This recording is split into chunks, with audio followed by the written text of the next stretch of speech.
예수께서 무리가 자기를 애워싸는 것을 보시고 건너편으로 가기를 명하시니라. 한 서기관이 나와 예수께 아뢰되, 선생님이여, 어디로 가시든지 저는 따르리이다. 여우도 굴이 있고 공중의 새도 거처가 있으되 인자는 머리둘 곳이 없다. 제자 중에 또 한 사람이 이르되, 주여, 내가 먼저 가서 내 아버지를 장사하게 허락하옵소서. 죽은 자들이 그들의 죽은 자들을 장사하게 하고 너는 나를 따르라. 기도하고 말씀 나누겠습니다. 아버지 하나님, 저희가 주님 앞에 있습니다. 주님을 예배합니다. 우리 예배를 받아주시옵소서. 성령님 함께하여 주셔서 우리가 영과 진리로 아버지 앞에 나아갈 때 부족함 당하지 않게 하시고, 하나님을 아버지로, 예수님을 그리스도로, 성령님을 보혜사로 다시 한번 충만히 누리는 귀한 시간 될 수 있도록 은혜 내려 주시옵소서. 이 시간 우리의 예배를 인도하실 것을 믿사오며 감사하며 예수 그리스도의 이름으로 기도합니다. 아멘. 감사합니다. 성가대 찬양에 너무 감사하고요. 또 장로님 기도에도 너무 감사합니다. 신기하게도 말씀과 이렇게 연결되는 것들을 보게 되면 저는 이제 알잖아요. 미리 준비를 했으니까 감격이 올라오곤 합니다. 복된 주일입니다. 하나님의 은혜와 평강이 우리에게 충만하길 예수님의 이름으로 축원합니다. 요즘 설교집과 설교 예화집을 열심히 읽고 있습니다. 설교가 풍성해지겠지 기대하시겠지만 읽어도 저랑은 잘 맞지가 않아서 다른 설교집을 다시 사야 되겠다 이런 생각을 해봅니다. 그러던 중에 예전에 읽었던 우화가 생각이 났습니다. 오늘 말씀과 연결이 되면 좋을 것 같아서 가져왔습니다. 아기 낙타와 어미 낙타의 이야기입니다. 아기 낙타가 어미 낙타에게 질문을 합니다. 엄마, 나는 왜 큰 발톱이 3개나 있는 거야? 엄마가 대답을 합니다. 큰 발톱이 3개가 있는 이유는 사막을 걸어갈 때 모래에 빠지지 않도록 하기 위함이다. 또다시 아기 낙타가 질문을 합니다. 내 속눈썹은 다른 동물들과 다르게 이렇게 길게 나 있는 거야. 어미 낙타가 대답을 합니다. 사막의 강렬한 해로부터 눈동자를 보호하기 위해서 속눈썹이 길게 나 있단다. 다시 질문을 합니다. 나에게는 왜 등에 큰 혹이 있는 거야? 어미 낙타가 대답을 해줍니다. 긴 사막에 여행을 할 때 영양분이 부족할 수 있어서 영양분을 저장하는 창고로 긴 등에 혹이 나 있단다. 가만히 있다가 이제 아기 낙타가 질문을 다시 합니다. 사막을 거닐 수 있는 큰 발톱과 그리고 강렬한 태양으로부터 눈을 보호할 수 있는 긴 눈썹과 또 영양분을 저장할 수 있는 등에 혹이 있는데 우리는 왜 동물원에 있는 거야? 라고 묻는 것입니다. 이전에 찾았던 우화입니다. 저에게 시사하는 바가 있습니다. 우리도 동물원에 있으면 안 됩니다. 바꿔 말씀드리면 우리는 이 땅에 안주하면 안 된다라는 말씀입니다. 우리는 이 땅에 정착할 곳이 아닙니다. 주님은 우리를 세상의 빛이다 라고 말씀하셨습니다. 그래서 세상의 빛이 될 수 있도록 예수의 이름의 권세도 주시고 생명의 말씀도 주시고 기도의 능력도 우리에게 허락해 주셨습니다. 때문에 우리가 예수의 이름으로 보내진 광야와 같은 현장에서 예수의 빛을 발하고자 한다면 즉 아무도 사랑하지 않는 그 현장 가운데서 사랑하고 섬기려 할 때 주님의 말씀이 우리에게 위로와 힘이 되어주시고 우리가 그 일을 감당하고자 기도할 때 하나님의 능력으로 역사하셔서 우리의 기도가 응답되게 하심으로 그 빛의 사명을 능히 감당할 수 있도록 역사해 주십니다. 하지만 우리가 광야와 같은 현장에서 빛인 사실을 놓치면 우리에게 주어진 예수의 권세와 생명의 말씀과 기도의 능력은 낙타의 발톱, 긴 눈썹, 영양분이 담긴 혹과 같이 그 의미를 상실하고 오히려 때때로 무거운 짐으로 부담되는 짐으로 여겨지게 되는 것입니다. 그래서 우리는 동물원에 있으면 안 됩니다. 세상에 안주하여 사랑하지 않고 섬기지 않으면 고생은 없겠지만 주님이 주신 능력들도 우리에게 상실되는 것입니다. 동물원의 낙타가 자신의 가치를 알 수 없었던 것 같이 우리도 왜 사는지 왜 현장에 있는지 무엇을 해야 하는지를 잃어버리게 된다는 것입니다. 우리는 광야로 걸어가신 주님의 길을 따르는 주님의 제자입니다. 그 길을 멈추지 말고 사랑과 섬김으로 빛을 발하고자 할 때 빛을 발하는 일에 끝까지 승리하는 우리 모두가 되길 예수님의 이름으로 축원합니다. 그래서 오늘은 주님의 제자가 되는 길이라는 제목으로 하나님의 말씀을 나누겠습니다. 18절부터 살펴보겠습니다. 함께 18절을 읽겠습니다. 시작. 예수께서 무리가 자기를 에워싸는 것을 보시고 건너편으로 가기를 명하시니라. 아멘. 무리들이 예수님을 에워쌌습니다. 그 이유가 윗구절에 있습니다. 16절을 제가 읽겠습니다. 저문매 사람들이 귀신 들린 자를 많이 데리고 예수께 오거늘 예수께서 말씀으로 귀신들을 쫓아내시고 병든 자들을 다 고치시니. 아멘. 당시 예수님의 사역은 실로 엄청났습니다. 지금은 상상할 수도 없는 이적들이 일상처럼 예수님을 따라다녔습니다. 예수님과 제자들의 그림자만 닿아도 치유받는 역사가 일어났습니다. 우리도 예수님을 따르는 제자들 아닙니까? 그런데 성경의 인물들과 우리의 모습이 조금 다른 듯 합니다. 우리가 현장에서 빛이 되려 할 때 나누어줄 하늘의 것이 없어서 움츠려들 때가 종종 있지 않습니까? 그래서 내가 뭐라고 다른 사람들이 도와주겠지 생각하면서 빛이 되기를 멈출 때가 있습니다. 왜 우리는 성경의 제자들과 다른 모습입니까? 여기에 생각해 볼 지점이 있습니다. 예수님과 제자들의 사역 전제입니다. 예수님과 제자들은 이적이 일상처럼 일어나는 일을 추구하지 않았습니다. 많은 사람들이 자신을 따르는 삶도 구하지 않았습니다. 그림자만 닿아도 치유되는 삶을 하나님께 기도하지 않았다라는 것입니다. 오히려 무리들이 예수님을 따르자 강 건너편 한적한 곳으로 나아갔습니다. 왜냐하면 예수님이 아버지께 기도하기 위해서 한적한 곳을 찾으신 것입니다. 제자들도 새벽 미명에 예수님을 쫓아서 한적한 곳으로 나아가 기도했습니다. 예수님을 통해서 아버지와 교제하는 것이 무엇인지를 배우게 되었던 것입니다. 크고 놀라운 사역을 추구하는 것은 하나님의 뜻이 아닐 수 있습니다. 많은 영혼을 전도하는 것보다 먼저 우리에게 되어야 할 일이 있다는 것입니다. 아버지의 사랑을 받고 그 아버지의 마음을 아는 것이 먼저 되어야 할 것입니다.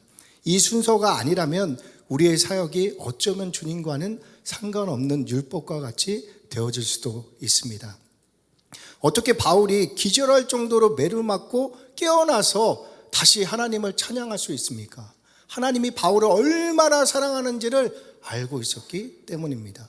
돌에 맞아 죽은 바울이 살아나자 다시 복음을 증거하러 길을 나섰습니다. 어떻게 이러한 일들이 가능합니까? 하나님이 바울을 얼마나 사랑하시는지를 바울이 알고 있었기 때문입니다. 하나님이 여러분을 얼마나 사랑하는지를 우리도 알아야 합니다. 자신의 생명보다 사랑하여 독생자를 내어주신 것입니다. 믿으십니까? 이들의 처참한 하나님의 아들의 처참한 죽음을 참아보지 못해서 예수님이 죽으실 때 하늘을 어둠으로 가리셨다고 성경이 증언하고 있습니다. 그럼에도 우리를 구원하고자 독생자를 십자가에 내어주셨습니다. 그 하나님이 얼마나 우리를 사랑하시는지를 아셔야 합니다. 그러면 내 뜻이 아닌 주의 뜻이 내게 이루어지기를 구할 수 있게 됩니다. 이렇게 자기를 부인하고 자기 십자가를 지고 주님을 쫓는 분들이 하나님을 아버지로 이 땅 가운데서 누리는 분들입니다. 이분들에게는 아버지의 은혜가 어찌나 크고 놀라운지 이제는 세상 것으로 그분들의 마음이 채워지지가 않습니다. 그래서 이분들은 여전히 세상에 매여 있는 분들을 볼 때 안타까워서 복음을 나누어 주게 되는 것입니다. 이러한 분들에게 하늘의 능력은 관심사가 아닙니다. 우리가 하늘의 능력을 행하는 삶은 하나님께도 관심사가 아닙니다. 하나님께 그러한 능력이 무슨 의미가 있겠습니까? 얼마든지 세상을 멸할 수도 다시 새롭게 할 수도 있는 전능자가 하나님이십니다. 사도행전 8장을 보면요, 빌립 집사님이 사마리아로 가서 복음을 증거했습니다. 이 소식을 예루살렘 교회에 빌립 집사님이 전했습니다. 그러자 예루살렘 교회가 사도 베드로와 요한을 사마리아로 파송합니다. 그리고 사도들이 그들에게 성령 받기를 위해 기도하고 안수하자 그들에게 성령이 임했습니다. 이때 문제가 발생됩니다. 이 광경을 본 시몬이라는 분이 성령의 권능을 돈으로 살려고 했던 것입니다. 어떻게 되었습니까? 사도에게 저주에 가까운 책망을 들었습니다. 무슨 말씀입니까? 시몬과 같이 하나님의 권능이나 하나님의 역사로 마술 같은 사역을 하는 일은 하나님이 원하시는 바가 아니다 라고 말씀하시는 것입니다. 성령님은 하나님이십니다. 우리가 성령님께 순종해야지 성령님을 우리가 부릴 수는 없습니다. 우리에게 성령님이 임하면 그 어떤 어려움에도 예수님을 쫓아 십자가의 길로 갈 수 있는 아버지의 마음이 우리에게 부어지는 것입니다. 이 마음을 알 때 자기를 희생하고 헌신하며 손해를 보면서도 자기 십자가를 지고 주님을 쫓게 되어지는 것입니다. 이것이 성령의 권능의 핵심입니다. 아니라면 왜 바울이 매를 맞습니까? 능력으로 역사에서 탈출하면 되는 거 아닙니까? 아니라면 스데반 집사님이 왜 돌에 맞아 죽습니까? 하늘에서 불을 내려서 그들을 멸해버리면 되는 것 아닙니까? 왜 예수님이 십자가에서 죽으십니까? 12군단이 더 되는 천군 천사를 불러서 막을 수 있는 일이 아니겠습니까? 이러한 분들에게는 이러한 능력은 관심사가 아니었습니다. 여기서 우리에게 질문이 일어납니다. 도대체 무엇이 이분들로 하여금 이토록 사랑하고 희생하게 만들었는가? 그것이 얼마나 대단한 것이기에 자신의 목숨을 초계와 같이 버릴 수 있었는가? 하나님이 자신을 얼마나 사랑하는지를 알았던 것입니다. 그 사랑으로 가득하여 그 안에 두려움이 사라진 것입니다. 그 사랑을 전하지 않고는 견딜 수 없는 마음에 이르는 것입니다. 오늘 이 말씀을 우리에게 주신 이유가 무엇입니까? 우리가 세상의 빛이다 라고 말씀하십니다. 그러니 사랑하고 섬기는 곳으로 나아가라. 그러면 하나님이 우리 아버지 되심을 반드시 복주어 증거해 주겠다라고 말씀하시는 것입니다. 왜 아버지를 믿지 못해 주저하고 있느냐? 왜 동물원에 갇힌 낙타처럼 살고 있느냐? 내가 너에게 맡긴 현장에서 사랑하고 섬기는 일에 순종해 봐라. 내가 세상 끝날까지 너와 함께하는 것을 복주어 증거하겠다. 믿고 순종해 보시기 바랍니다. 믿을 때 믿음 가운데 역사하시는 아버지 하나님의 놀라우신 역사를 체험하게 될 것입니다.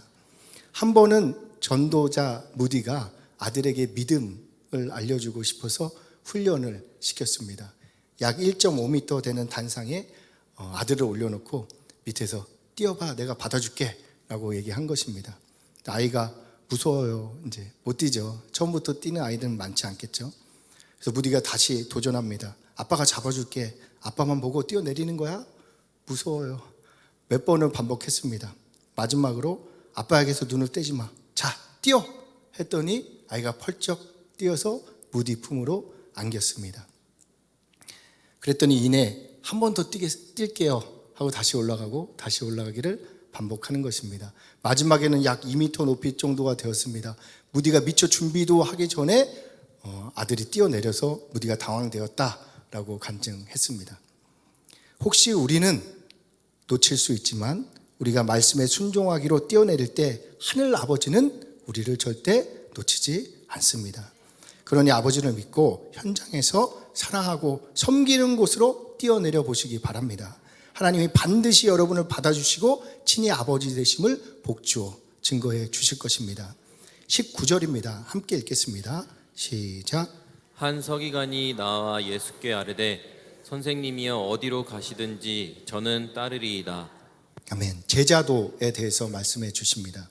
서기관이 어디로 가든지 예수님 따르겠습니다. 서기관입니다. 성경 지식에 관해서라면 둘째 가라면 섭섭할 정도로 성경 지식을 많이 알고 있는 분입니다. 그런데 이 서기관이 예수님을 쫓겠습니다 라고 고백합니다. 서기관이 예수님을 쫓으면 세상 기득권을 내려놔야 할지도 모릅니다. 어쩌면 함께 공부했던 다른 서기관들에게 손가락질을 당할 수도 있습니다. 그럼에도 그는 결단하고 예수님께 나아가 선생님을 쫓겠습니다 말씀하는 것입니다. 그러면 예수님이 좋아할 것이다 라고 여긴 것이죠. 어쩌면 자신이 서기관 신분을 뒤로하고 예수님을 선생님으로 여기고 쫓으니 예수님이 마땅히 자신을 제1제자로 받아주지 않겠는가 기대했을지도 모릅니다. 서기관과 다른 제자인 어부들과 지식의 수준이 같을 리가 없지 않겠습니까? 하지만 예수님의 반응은 서기관의 기대와는 달랐습니다. 20절입니다. 함께 읽겠습니다. 시작. 예수께서 이르시되 여우도 굴이 있고 공중의 새도 거처가 있으되 인자는 머리 둘 곳이 없다 하시더라. 아멘. 만약 예수님이 훌륭한 선생님이었다면 서기관의 결단에 큰 감동을 받았을지도 모릅니다. 그 서기관을 칭찬하며 다른 서기관들을 영입하기 위한 전략을 세웠을 수도 있습니다. 하지만 예수님은 그렇지 않았습니다. 예수님은 선생님이 아니라 그리스도이십니다. 예수님은 자신을 선생으로, 정치가로, 의사로 쫓는 분들을 원치 않습니다. 예수님은 자신을 그리스도로 쫓는 자들을 지금도 찾고 계신 것입니다. 이러한 분들을 찾기 위해 예수님은 머리들 곳이 없이 성령님의 인도를 따르는 삶을 살고 있다라고 본문이 주장합니다. 바람이 임의로 불매 어디서 와서 어디로 가는지 모르는 것 같이 성령으로 난 분들도 이 땅에서 머리둘 곳 없는 삶을 살게 되는 것입니다. 왜 그렇습니까? 이 땅이 정착할 곳이 아니기 때문입니다. 예수님은 천국을 향한 여정에 조금 더 흐트러짐 없이 천국을 향해 여정을 떠나고 있었던 것입니다. 만약 우리가 예수님과 같이 결단하여 천국을 향한 삶을 산다면 예수님이 행한 일보다 더 큰 일도 우리를 통해 일어나게 될 것입니다. 서기관과 예수님의 대화를 통해서 우리에게 알려주시는 말씀이 무엇입니까? 예수님을 스승으로 모셔서 보다 훌륭한 서기관이 되어 이스라엘 백성에게 도움을 주고자 하는 서기관의 마음은 이해가 됩니다. 하지만 예수님께는 이러한 분들이 필요치 않습니다. 예수님은 얼마든지 혼자서도 이스라엘 전체를 계몽할 수 있는 전능자이십니다. 우리가 이 땅에서 자신의 일가를 세우기 위해 훌륭한 인생, 훌륭한 가정, 훌륭한 교회를 세우기 위해 예수님을 쫓는다면 예수님은 그분들을 원치 않습니다. 의문이 들 수 있습니다. 우리가 이렇게 훌륭해지면 기독교가 세상에서 선한 영향력을 끼치게 되는 것이 아닙니까? 그러면 하나님의 나라가 확장되지 않겠습니까? 잊지 말아야 할 전제가 있습니다. 하나님은 지금 이 순간에 온 세상을 멸할 수도 다시 새롭게 할 수도 있는 능력이 있으신 전능자이십니다. 그 하나님이 이러한 것들을 원치 않으시는 것입니다. 하나님은 여러분 한 사람 한 사람이 주님의 말씀에 순종하여 천국으로 변화되는 것을 원하는 것이지 이 땅을 천국으로 바꾸는 일에는 관심이 없으십니다. 바꾸어 말씀드리면 주님께는 여러분만 중요합니다. 이 말씀이 얼마나 큰 위로가 되어집니까? 세상 사람들은 우리의 능력, 물질, 수고를 원하는데 예수님은 우리 자신을 원하는 것입니다. 그래서 기도하라 말씀하십니다. 교제하자라는 의미죠. 상한 마음을 토로하라는 것입니다. 그 상한 마음이 주님의 관심이기 때문입니다. 자녀가 부모에게 싫은 소리, 듣기 싫은 소리를 자주 하면 부모도 듣기 싫어합니다. 하지만 우리 하나님은 그 상한 마음을 지금 듣고 싶다, 나에게 토로하라 말하고 계신 것입니다. 그토록 우리를 사랑하신다 말씀하십니다. 혹시 어떻게 시작해야 할지 모르시겠다면 주기도문부터 천천히 곱씹으면서 되새겼으면 좋겠습니다. 정말 주님과 대화하는 깊은 기도로 들어가야 합니다. 그 어떤 순간에도 혼자가 아님을, 하나님의 우리 아버지 되심을 다시 누리게 될 것입니다. 21절입니다. 함께 읽겠습니다. 시작. 제자 중에 또 한 사람이 이르되 주여 내가 먼저 가서 내 아버지를 장사하게 허락하옵소서. 이제 제자 중에 한 분이 주님께 나왔습니다. 제자는 예수님을 주인으로 고백하는 분들입니다. 예수님이 가는 곳이라면 아골골짜기라도 쫓아가는 분들이죠. 그런데 아버지가, 육신의 아버지가 돌아가시게 된 것입니다. 그래서 장사를 드릴 수 있게 허락해 주세요 청했습니다. 이런 분들을 예수님이 정말 사랑하시죠. 그래서 예수님은 조금도 세상에 물들기를 원치 않습니다. 조금도 거짓에 속지 않도록 생명싸개로 싸고 이분들을 지키시고 보호하십니다. 그 답이 22절을 통해서 주어집니다. 예수께서 이르시되 죽은 자들이 그들의 죽은 자들을 장사하게 하고 너는 나를 따르라 하시니라. 여러분을 사랑해서 주시는 이 말씀을 오해하지 않았으면 좋겠습니다. 장례에 가지 말라 이 말씀이 아니죠. 예수님의 제자라면 아버지의 장례에 가더라도 주님의 이름으로 가야 한다라고 말씀하시는 것입니다. 바꿔 말씀드리면 장례식장에 자신의 이름이 아닌 예수님의 이름으로 가야 합니다. 결혼식장도 마찬가지겠죠. 신방도 마찬가지입니다. 즉 우리의 매일의 현장에 우리의 이름이 아닌 주님의 이름으로 나아가야 하는 것입니다. 주님의 이름으로 가서 그곳에서 주님의 뜻을 이루는 것이 주님의 제자된 자들의 삶의 모습입니다. 본문을 보면 죽은 자들이 두 번 나오니까 헷갈릴 수 있죠. 첫 번째 죽은 자들은 그리스도 예수를 쫓지 않아서 죽었다라고 표현하는 것입니다. 두 번째 죽은 자들은 세상의 기준에서도 죽은 것입니다. 정리하면 예수님을 쫓지 않은 자들로 하여금 세상 장례, 신방, 결혼 치르게 하고 너는 살았으니까 너는 나를 쫓아야 되지 않겠느냐라고 말씀하시는 것입니다. 세상에 어떻게 돌아가든 우리는 주님의 뜻을 구해야 합니다. 왜 그렇습니까? 주님 안에 참 생명이 있기 때문입니다. 우리는 그 생명이신 예수님을 쫓아서 이 예배로 나왔습니다. 세상이 줄 수 없는 오직 주님만 줄 수 있는 이것을 얻기 위해서 우리는 지금 예배 드리고 있는 것입니다. 그렇다면 이 말씀을 듣고 흘리면 안 됩니다. 무디의 아들과 같이 이 말씀으로 뛰어들어 보셔야 하는 것입니다. 요셉을 통해 보디발 가정에 채소에까지 하나님이 복을 주셨습니다. 우리가 예수님을 쫓을 때 이러한 형통한 복이 우리를 따라오게 된다 말씀하시는 것입니다. 그런 예수님을 쫓아 예배로 나온 우리가 세상 것을 구한다면 정말로 손해보는 일이 될 것입니다. 우리는 우리를 현장에 보내신 아버지의 뜻을 구하여 그 말씀으로 현장에 나아가야 합니다. 내가 너희를 현장에 보낸 것이 아니냐, 그러니 놀라지 말고 두려워하지 말라. 강하고 담대하라. 내가 너희와 함께하겠다. 내가 강한 오른손으로 너를 붙들겠다. 참으로 너를 도와주겠다. 그러니 믿고 일어나서 현장 가운데 빛을 발하라. 이 말씀을 능력으로 받고 현장으로 나아가야 하는 것입니다. 우리는 낙타와 같이 동물원에 안주하면 안 됩니다. 우리에게는 예수의 이름에 권세가 있습니다. 생명의 말씀과 기도의 능력이 주어졌습니다. 그러니 우리는 성령으로 꿈꾸는 삶을 시작해야 합니다. 바람이 임의로 불매 어디서 와서 어디로 가는지 모르는 것 같이 우리는 성령의 하나님의 손에 붙들려서 아버지의 음성을 쫓는 삶을 시작해야 한다는 것입니다. 사막을 활보할 수 있는 능력이 낙타에게 있듯이 광야를 헤쳐나갈 수 있는 예수의 이름과 성령의 권능이 우리에게 주어졌기 때문입니다. 우리에게 예수의 이름과 성령의 권능이 있다는 것이 무엇입니까?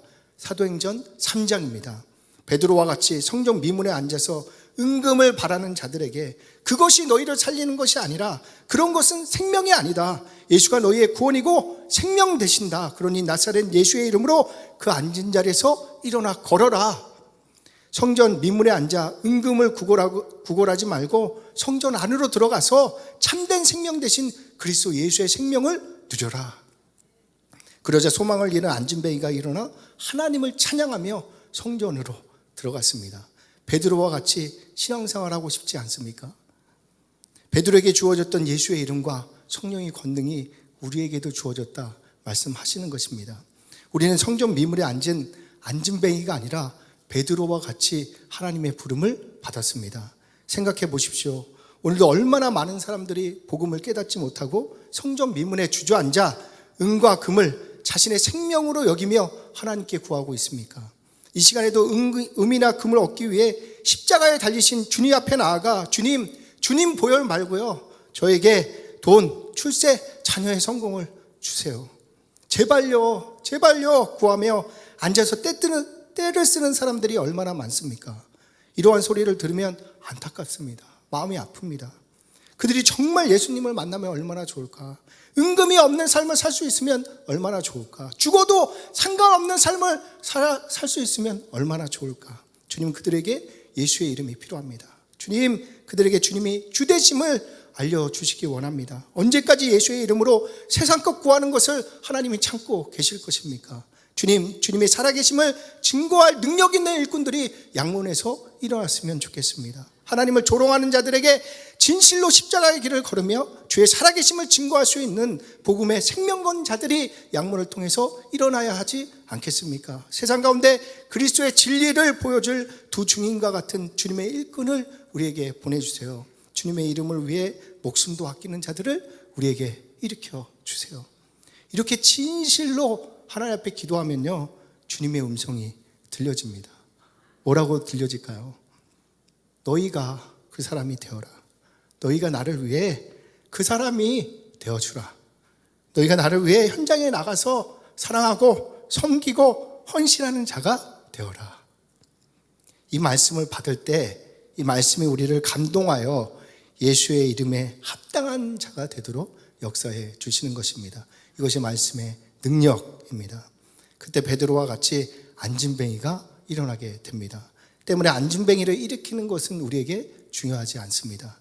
주님을 쫓아 주님의 마음을 받는 것이 우리에게 중요한 것입니다. 우리는 서기관이 아니라 제자로 부름받았습니다. 우리의 현장에 예수의 이름으로 보내진 것입니다. 그러니 자기 유익을 구하는 세상의 길이 아닌 예수님을 쫓아 사랑하고 희생하고 섬기는 일을 시작해 보시기 바랍니다. 오늘 말씀으로 자기 생각을 부인하고 이 말씀의 십자가를 지고 현장에서 말씀을 향해 뛰어내려 보시기 바랍니다. 그러면 하나님이 받아주셔서 우리의 아버지 되심을 반드시 복주어 현장 가운데 증거해 주실 것입니다. 이러한 우리 모두가 되길 예수님의 이름으로 축원합니다. 기도하겠습니다. 아버지 하나님, 우리가 무엇이건데 이토록 사랑하여 주셔서 주님을 알고 믿는 자가 되게 해 주십니까? 이 은혜 잊지 않게 하시고 주께서 원하시는 바가 무엇인지 깨달아 알아 현장 가운데 제자된 삶을 잘 살아갈 수 있도록 은혜 내려 주시옵소서. 감사합니다. 예수 그리스도의 이름으로 기도합니다.